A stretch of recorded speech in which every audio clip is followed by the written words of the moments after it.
بسم اللہ الرحمن الرحیم۔ السلام علیکم۔ نور اللہ آپ کی خدمت میں حاضر ہے۔ دہشت گردوں کے دو حملے، ایک حملہ سابق سینیٹر ہدایت اللہ پر اور دوسرا حملہ اڈیالہ جیل پر۔ ان دونوں حملوں میں کیا نقصان ہوا یہ خبر میں آپ کو بتاؤں گا۔ دوسری طرف عمران خان صاحب پارٹی کے اختلافات ختم کرنے کے چکر میں ہیں، دونوں گروپوں کو بلایا لیکن فواد چودھری نے ٹائم دے دیا ہے کہ عمران خان صاحب کتنی دیر جیل میں رہیں گے، اور بشرا بی بی کے مقدمے کا فیصلہ بھی ہوا چاہتا ہے، لیکن عالمی سیاست میں یا باقی دنیا میں پاکستان کے بارے میں کیا ہو رہا ہے وہ بڑا اہم ہے۔ اقوام متحدہ کے وہ جو ورکنگ گروپ ہے انہوں نے ایک قرارداد پاس کی تھی جو پاکستان میں عمران خان صاحب کے حوالے سے تھی کہ عمران خان صاحب بڑی پریشانی میں، ان کی جو اریسٹ ہے، ان کی جو حراست ہے وہ غیر قانونی ہے یا غیر آئینی ہے، اس قسم کی باتیں انہوں نے کی، اور اس پر اقوام متحدہ کے سیکریٹری جنرل کا موقف بھی آ گیا، ان کے ترجمان کے ذریعے ہے ان کا موقف بھی آ گیا، اور ان کا کہنا یہ ہے کہ وہ پاکستان میں سیاست اور بانی پی ٹی آئی کی صورتحال میں مثبت تبدیلی آنے کی خواہش رکھتے ہیں۔ اچھا آپ دیکھیں کتنی پریشانی ہے ان لوگوں کو کہ اقوام متحدہ کے سیکریٹری جنرل، اقوام متحدہ کے جو گروپ ہے ورکنگ گروپ، اگرچہ وہ پرائیویٹ گروپ ہے، این جی او ٹائپ اس کا سٹیٹس ہوتا ہے، لیکن انہیں کتنی پریشانی ہے پاکستان کی، پاکستانی سیاست کی، اور پاکستانی سیاست میں عمران خان کی، کہ اس کی صورتحال میں بہتری آنی چاہیے۔ اصل مسئلہ وہی ہے جو پی ٹی آئی والے کلیم کر رہے ہیں کہ انہوں نے بڑی محنت کی ہے، انہوں نے یہ لابنگ کی ہے، انہوں نے ڈھیر سارے پیسے خرچ کیے ہیں ڈالرز میں، اور زلفی بخاری نے پہلے قرارداد پیش کی، اور عمران خان صاحب نے تو وہ کانگریس والی قرارداد کو بھی کہا نا کہ اتنی طاقت، وہ دنیا کی جو طاقتور ترین لابی ہے اسرائیلی لابی، وہ بھی ایسی قرارداد نہیں منظور کرا سکی جو انہوں نے امریکی ایوان نمائندگان سے کرائی ہے۔ دوسری طرف یہ اقوام متحدہ کے سیکریٹری جنرل کا جب یہ بیان آیا ہے تو ساتھ ہی رؤف حسن ان کے ترجمان کے ذریعے، تو رؤف حسن صاحب کا بھی بیان آیا ہے، عمران خان صاحب کے جو ترجمان ہیں، اور ان کا کہنا یہ ہے کہ پاکستان سے متعلق ہیومن رائٹس رپورٹس پر غور کی ضرورت ہے۔ حضور والا کیا غور کریں، اور آپ کو تو بالکل ہی ضرورت نہیں ہے، آپ تو یہ کروا رہے ہیں، پی ٹی آئی والے ہی پاکستان کے خلاف رپورٹس تیار کروا رہے ہیں نا دنیا بھر میں، دنیا بھر سے جو لابنگ ہو رہی ہے، دنیا بھر سے جو پیسے اکٹھے کر کے وہاں پہ خرچ کیے جا رہے ہیں، وہ پھر اس کے بعد کون کون اس میں کر رہا ہے، کہاں کہاں سے کنٹریبیوشن آ رہی ہے، وہ تو پھر باتیں بڑی دور تک نکل جاتی ہیں نا، جب وہ افواہیں تو پھر ایسی بھی آتی ہیں کہ اسرائیلی لابی بھی ہے، انڈین لابی بھی ہے، اس طرح کی باتیں بھی ہوتی ہیں، لیکن ایک بات بہرحال کنفرم ہے کہ سب مل کر عمران خان صاحب، پی ٹی آئی، ان کے دوست سب مل کر پاکستان کے خلاف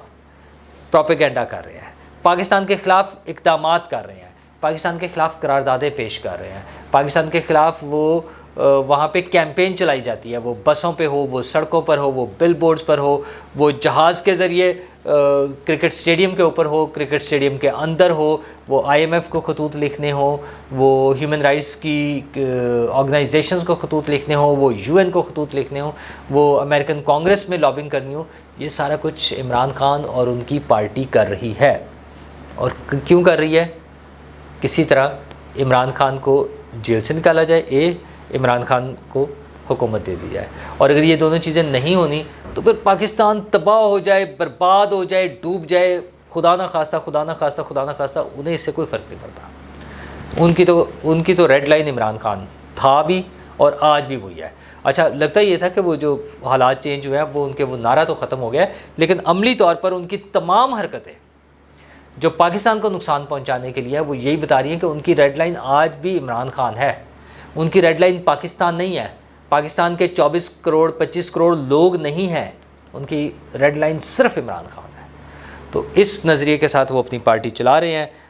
لیکن پارٹی میں ظاہر ہے ٹوٹ پھوٹ بھی ہو رہی ہے، پارٹی میں اختلافات بھی ہو رہے ہیں، ویسے تو بہت سارے گروپ بن گئے ہیں، لیکن دو گروپس کو عمران خان سمجھتے ہیں کہ ان کی صلح کرا دی جائے گی، ان دونوں کو انہوں نے جیل میں بلا لیا ہے۔ اچھا فواد چودھری صاحب کے حوالے سے تھوڑا سا گرما گرمی چل رہی ہے، مجھے نہیں لگتا کہ یہ اتنی آسانی سے مسئلہ حل ہوگا۔ اصل میں وہ گروپس ہیں جو اپنا شیئر چاہتے ہیں، اور ان میں سے بہت سے لوگ تو ایسے بھی ہیں جو شاید نہ چاہتے ہوں کہ عمران خان باہر آئے۔ ظاہر ہے عمران خان اندر رہیں گے تو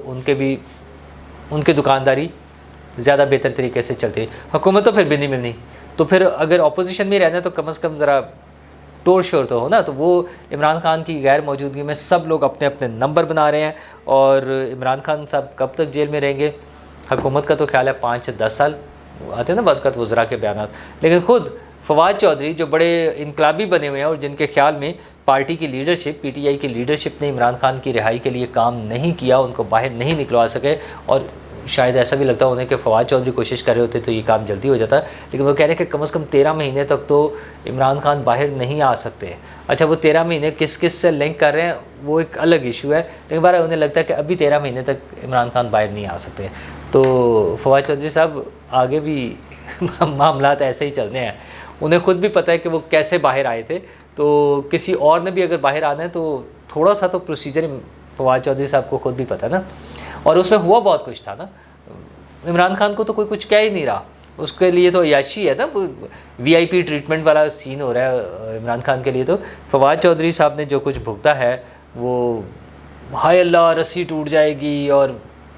پھر بیچارے بیٹھ نہیں سکنا، اور پتہ نہیں کیا کیا ہونا، خیر انہوں نے خاصی ٹینشن جو ہے نا وہ برداشت کی ہے، چلا بلا جو بھی ہوتا تھا سارا کچھ، تو اس لیے جو خبریں آتی تھی زبان زد عام تھا یا جیسے بھی جو خبریں جاری تھی، اس حوالے سے بہت کچھ ہوا ہے، لیکن بہرحال ان کی یہ کوششیں عمران خان صاحب کی کیسے رنگ لائیں گی، کہاں تک ہوں گی، یہ ابھی اس کے بارے میں کچھ نہیں کہا جا سکتا۔ اور دوسرا کیس بشرا بی بی کا بھی ہے، نکاح والا، دونوں کا یہ عمران خان اور بشرا بی بی نکاح والا کیس جو ہے، عدت کی مدت اور عدت میں نکاح، اس کے لیے بھی جج صاحب کا کہنا ہے کہ 12 جولائی تک فیصلہ ان اینی کیس ہو جائے گا، کچھ بھی ہو جائے۔ اچھا ویسے جذباتی سی بیانات لگتے ہیں، مجھے نہیں لگتا اس طرح کے بیانات ہونے چاہیے، جج صاحب نے اپنے پروسیجر کے مطابق چلنا ہے، وہ 10 تاریخ کو کر دیں 12 کے بجائے، لیکن کچھ بھی ہو جائے فیصلہ ہو جائے گا، خیر چلے فیصلہ ہو جائے گا، ہم دیکھ لیں گے کیا ہوتا ہے۔ عمران خان صاحب کے یہ کیسز تو چلتے رہیں گے، لیکن اڈیالہ جیل پر دہشت گردوں کا حملہ ہو گیا۔ اچھا مجھے تو وہ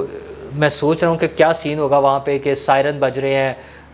بھاگ رہے ہیں لوگ ایک دوسرے کے پیچھے، گنز اٹھائی ہوئی ہیں کہ دہشت گرد اندر آ گئے ہیں، اور ان کو گرفتار کیا جا رہا ہے، اور اس کے بعد ان کو وہاں سے منتقل کیا گیا ہے، ممکن ہے کوئی آرٹیفیشل فائرنگ شائرنگ بھی ہوئی ہو، یہ سارا کچھ کر کے ہوا، یہ وہ دہشت گرد نہیں تھے، وہ فرضی دہشت گرد بنائے گئے، اور وہاں پہ ایکسرسائز ہوئی ہیں، مشقیں ہوئی ہیں کسی ہنگامی صورتحال سے نمٹنے کے لیے۔ اچھا ویسے ہم نے اس سے پہلے کبھی نہیں سنا، ہمارے یہاں تو بڑی بڑی جیلیں ٹوٹ گئیں، بہت سے قیدی بھاگ گئے، وہاں پہ جو دہشت گردی ہوئی سارا کچھ ہوا ہے، لیکن یہ پہلی مرتبہ ہوا کہ اڈیالہ جیل پر ایکسرسائزز ہمیں سننے کو مل رہی ہیں۔ ممکن ہے پہلے کبھی ہوا، میں نے نہیں سنا تھا کبھی، میں نے بلکہ کچھ دوستوں سے بھی پوچھا، ان کا بھی خیال نہیں تھا، ان کے بھی ذہن میں ایسی کوئی بات نہیں تھی کہ جیلوں میں اس قسم کی اینٹی ٹیررسٹ جو ہے ایکسرسائز وہ ہوئی ہوں۔ اچھا اس میں خبر تو ہمارے عمران شفقت صاحب نے تو جو خبر دی، دوست ہیں ہمارے، وہ انہوں نے بتایا کہ شاید اس میں 111 بریگیڈ کے بھی لوگ شامل تھے، ظاہر باقی فوج سے، رینجر سے، پولیس سے، باقی اداروں سے، وہ سب لوگ تو تھے ہی جس بڑے لیول پر وہ ایکسرسائز ہوئی، تو پتہ نہیں ایکسرسائز کیا تھی، لیکن کچھ لوگوں کا ترا ضرور نکل گیا ہوگا۔ مطلب اس قسم کی چیز اللہ نہ کرے، اللہ تعالیٰ سب کو محفوظ رکھے، وہ قیدی جو ہیں وہ اپنی سزا قانون اور آئین کے مطابق جو انہیں ملی ہے وہ اپنی اس میں مطابق پوری کریں، جیل میں پوری کریں۔ اللہ نہ کرے کہ ہمارے ملک میں کہیں بھی دہشت گردی ہو، وہ چاہے جیل ہو، چاہے جی ایچ کیو ہو، چاہے کور کمانڈر ہاؤس ہو، چاہے ہمارے ایئر بیس ہوں، وہ دہشت گرد نون اپنے ناموں کے ساتھ پہچانے جانے والے دہشت گرد ہوں یا کوئی سیاسی چہرہ رکھنے والے لوگ ہوں، شدت پسند ہوں، ہمیں اللہ تعالیٰ محفوظ رکھے۔ لیکن ایک واقعہ، ایک ثانیہ آج کا خوفناک وہ بھی تھا جس میں باجوڑ میں ایک ریموٹ کنٹرول دھماکے میں ہمارے ایک سابق سینیٹر ہدایت اللہ صاحب اپنی جان سے گئے۔ وہ ہدایت اللہ صاحب اور ان کے ساتھ 4 اور لوگ جو ہیں وہ شہید ہو گئے۔ پاکستان مسلسل دہشت گردی کا شکار ہے، ایک طویل عرصے سے، درمیان میں ایسے پیچز آتے ہیں جس میں ہمیں لگتا ہے کہ ہم نے قابو پا لیا ہے، روک لیا ہے، کنٹرول کر لیا ہے، صفایا کر دیا ہے، پھر ہم بتاتے ہیں کہ ہم نے کمر توڑ دی ہے، ہم نے بھگا دیا ہے۔ اچھا آپریشن، بڑے بڑے آپریشن بھی ہوئے ہیں جس میں لوگوں کو ڈسپلیس کر کے واپس ان کو وہاں پہ آباد بھی کیا، یہ سارا کچھ ہوا ہے، لیکن یہ تازہ ترین لہر جو ہے یہ خوفناک ہوتی جا رہی ہے۔ وہ چھوٹے چھوٹے واقعات سے، چھوٹے چھوٹے دہشت گردی کے جو ہوئے ہیں ایشوز، ان سے وہ بڑھتی جا رہی ہے بات۔ تو ہمارے اداروں کو، ہماری حکومت کو، فوج کو، خفیہ اداروں کو، انٹیلیجنس اداروں کو، سب کا ذمہ داری ہے، پولیس اور سول ادارے بھی ایون جو اس حوالے سے ذمہ دار ہیں لوگوں کی جان و مال کے تحفظ کے، ضرورت اس امر کی ہے کہ ایک فل فلیج ایفرٹ کی جائے اور یہ ان دہشت گردوں سے نجات پائی جائے، اور ایسا میکنزم بنایا جائے، ایسا سسٹم بنایا جائے کہ کوئی بھی ہو، چاہے کوئی وزیر اعظم ہو یا کچھ بھی ہو، وہ اس طرح سے دہشت گردوں کو لا کے نہ بسا سکے۔ حکومت نے جتنا ڈیلے کیا ہے نا، وہ ساری چیزوں میں ان کو کنٹرول کرنے میں بھی، اور ان کو بھی جو آج خطوط لکھ رہے ہیں، آج قراردادیں پاس کرا رہے ہیں، جب وہ یہ کام شروع کیے تھے اسی جگہ سے ان کو پکڑنا چاہیے تھا، ان کو روکنا چاہیے تھا۔ پاکستان کے خلاف کوئی بھی عمل کیا جا رہا ہو، کوئی بھی ایکٹ ہو، کسی کا بھی ہو، اس کو روکنے کی ضرورت ہے۔ وہ انسانی حقوق انسانوں کے ہوتے ہیں، اور انسانی حقوق ان لوگوں کے ہوتے ہیں جو دوسروں کو نقصان نہ پہنچا رہے ہو۔ جو لوگ دوسروں کو نقصان پہنچا رہے ہوں، جو ملک کو نقصان پہنچا رہے ہوں، جو ریاست کو نقصان پہنچا رہے ہوں، ان سے قانون کے مطابق نمٹنا ہی انسانی حقوق پر عمل درآمد ہے۔ اقوام متحدہ کے معاملات چلتے رہیں گے، اس میں بھی اگین حکومتی کی وہ ان لوگوں کی نااہلی ہے جو کانگریس والی قرارداد سنا ہے، کوئی 6 ماہ سے پڑی ہوئی تھی، تو اس دوران میں کیوں نہیں ٹیکل کیا گیا اس مسئلے کو، کیوں نہیں سیٹل کیا گیا؟ کیا پاکستان کی طرف سے ایفرٹس ہوئی ہیں؟ اچھا، پھر بھی ممکن ہے کہ پاکستان کی طرف سے ایفرٹ کرنے کے باوجود بھی شاید نہ ہم روک سکتے ہیں، لیکن وہ کوئی ایفرٹ تو نظر آتی، کوئی ایفرٹ ہوئی ہے کہیں؟ تو حکومت کو اس بات پر، وہ رؤوف حسن تو اور اینگل سے بات کر رہے ہیں نا، لیکن حکومت کو توجہ دینے کی ضرورت ہے ان تمام ایشوز پہ، کیونکہ حکومت ہی لوگوں کے، میرے آپ کے جان و مال کی بھی محافظ ہے، اور ملک کی معاشی ترقی اور سیاسی استحکام کی بھی ضامن ہے۔ شکریہ۔